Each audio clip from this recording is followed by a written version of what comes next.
జగిత్యాల జిల్లాలోనూ ఎండలు మండిపోతున్నాయి. ఉదయం 8 గంటలకే ఎండ తీవ్రత మొదలై సాయంత్రం వరకు సూర్యుడు ఉగ్రరూపం దాల్చుతున్నాడు. అధిక వేడికి తోడు వడగాలులు రావడంతో బయటకు రావాలంటేనే జిల్లా వాసులు జంకుతున్నారు. ఇక మధ్యాహ్నం సమయంలో జగిత్యాల రోడ్లన్నీ నిర్మానుషంగా మారుతున్నాయంటే ఎండ తీవ్రత ఎలా ఉందో అర్థం చేసుకోవచ్చు. ఇక జగిత్యాల జిల్లాలో 45% ఉష్ణోగ్రత నమోదైంది. ఇక జగిత్యాల జిల్లాలో ఎండల తీవ్రతపై మరింత సమాచారం మా ప్రతినిధి సందీప్ అందిస్తారు. గత 3 రోజుల నుంచి ఎండలు దంచి కొడుతున్నాయి. దాదాపు 45 నుంచి 47 డిగ్రీల వరకు ఎండ తీవ్రత కొనసాగుతుందంటే ఎండ ఏ విధంగా ఉందో మనం అర్థం చేసుకోవచ్చు. జగిత్యాల జిల్లాలోని ప్రధానంగా ఇబ్రహీంపట్నంలోని గోదూరు, అలాగే ధర్మపురి నియోజకవర్గంలోని జైనా, అలాగే ఇటు రాయకల్ జగిత్యాల కాన్స్టిట్యున్సీలోని అల్లీపూర్ గ్రామాల్లో 47 డిగ్రీలకు పైగా ఉష్ణోగ్రతలు కొనసాగుతున్నాయి. ప్రజలు బయటకు వచ్చేందుకే జంకుతున్నారు. ఒకవేళ అత్యవసర పరిస్థితిలో వచ్చేటువంటి అవకాశం ఉంటే పూర్తి స్థాయిలో రక్షణ ఏర్పాటు చేసుకుని వస్తున్నారు. ఎక్కడ చూసినా కూడా టెంట్లు ఏర్పాటు చేసుకున్నారు.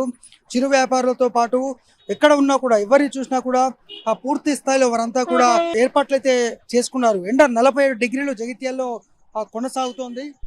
మాట్లాడదాం, మరి చాలా ఎండ తీవ్రత కొనసాగుతున్న నేపథ్యంలో బ్రదర్ ఎండ ఎట్లా అనిపిస్తుంది? చాలా ఈ 3 రోజుల నుంచి చాలా తీవ్రంగా ఎండ ఉన్నది. ప్రజలు అప్రమత్తంగా ఉండాలి. ముఖ్యంగా చిన్న పిల్లలు కానీ పెద్దలు కానీ ఏదైనా అత్యవసరం ఉంటేనే బయటికి వెళ్ళాలి అని చెప్పి విజ్ఞప్తి చేస్తున్నాం. ఎందుకంటే ఎండలు చాలా తీవ్రమైనగా ఉన్నాయి.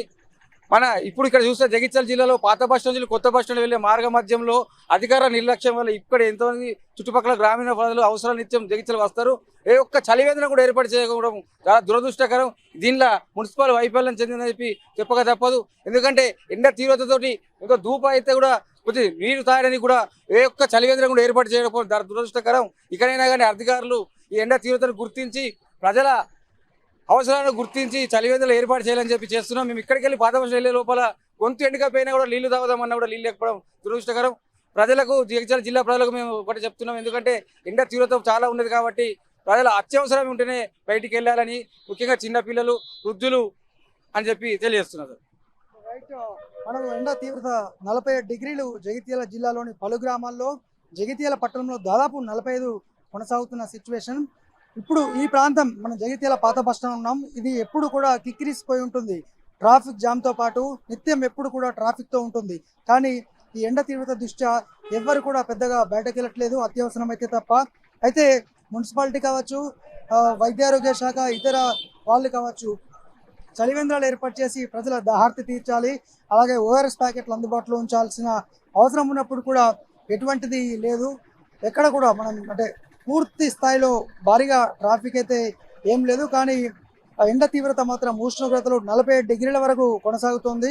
ప్రతిరోజు గత 3 రోజుల నుంచి సాయంత్రం 5 గంటల వరకు కూడా 45 డిగ్రీలు వరకైతే కొనసాగుతోంది. మరి చూడాలి, ఇటు జగిత్యాల నియోజకవర్గం, ధర్మపురి, కొరుట్ల 3 కాన్స్టిట్యున్సీలోని పలు గ్రామంలో 47కు పైగా 47.5 ఉష్ణోగ్రతలు నమోదవుతున్న నేపథ్యంలో ఇప్పటికైనా అధికారులు స్పందించి ప్రజలకు అవగాహన కల్పిస్తే ఇటు వడదెబ్బ నుంచి అలాగే ఇటు వడగాల నుంచి ప్రజలకు రక్షించే అవకాశం ఉంటుంది. మరి చూడాలి, ఇప్పటికైనా అధికారులు మేల్కొంటారా? ఇంకొక 3 రోజుల పాటు ఇదే ఉష్ణోగ్రత కొనసాగుతుందని వాతావరణ శాఖ చెప్పిన నేపథ్యంలో అధికారులు అయితే చర్యలు తీసుకోవాల్సిన అవసరం ఎంతైనా ఉంది. కెమెరా పర్సన్ మనోజ్ కుమార్తో సందీప్ రావు, టీ న్యూస్, జగిత్యాల జిల్లా.